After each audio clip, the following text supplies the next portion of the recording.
ஆனால் ரோமரில் சொல்லப்பட்டிருக்கு, தேவ ஆவினால் வழி நடத்தப்படுகிறவர்கள் தேவனுடைய புத்திரர்கள். பிள்ளை இல்லைங்க, புத்திரர்கள்.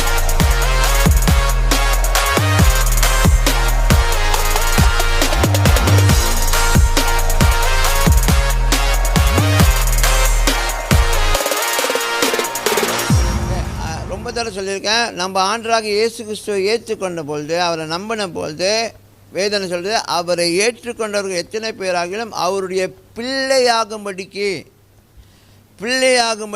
அதிகாரத்தை கொடுத்தார், உரிமையை கொடுத்தார். ஆனால் ரோமரில் சொல்லப்பட்டிருக்கு, தேவ ஆவினால் வழி நடத்தப்படுகிறவர்கள் தேவனுடைய புத்திரர்கள். பிள்ளை இல்லைங்க, புத்திரர்கள், சன்ஸ் ஆஃப் காட். அங்கே children of Godன்னு வரும்.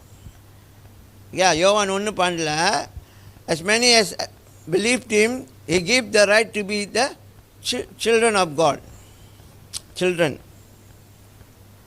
ஆனால் ரோமரில் என்ன சொல்லியிருக்கு, sons of God, daughters of God. அப்போ முதிர்ச்சியான நிலைமைக்கு வரும். அப்போ ஆவியானவர் நடத்துறது, செயல்படுத்துகிற காரியங்கள் இதெல்லாம் நமக்கு விளங்கும்.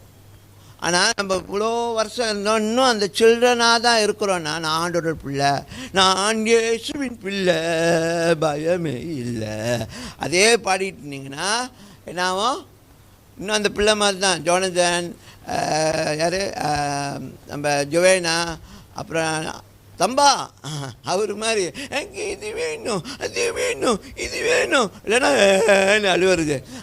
அந்த மாதிரி ஒரு வாழ்க்கை வாழ்கிறதுக்கு நம்ம அழைக்கப்படல. உங்கள் வளர்ச்சிக்கு தகுந்த மாதிரி உங்கள் வாழ்க்கையோட தரமும் இருக்கணும். ஸோ இந்த ஒரு இடத்துக்கு நம்ம வந்தால் ஒழிய நம்ம வெளியே வெளியில் எந்த ஆள் வராது.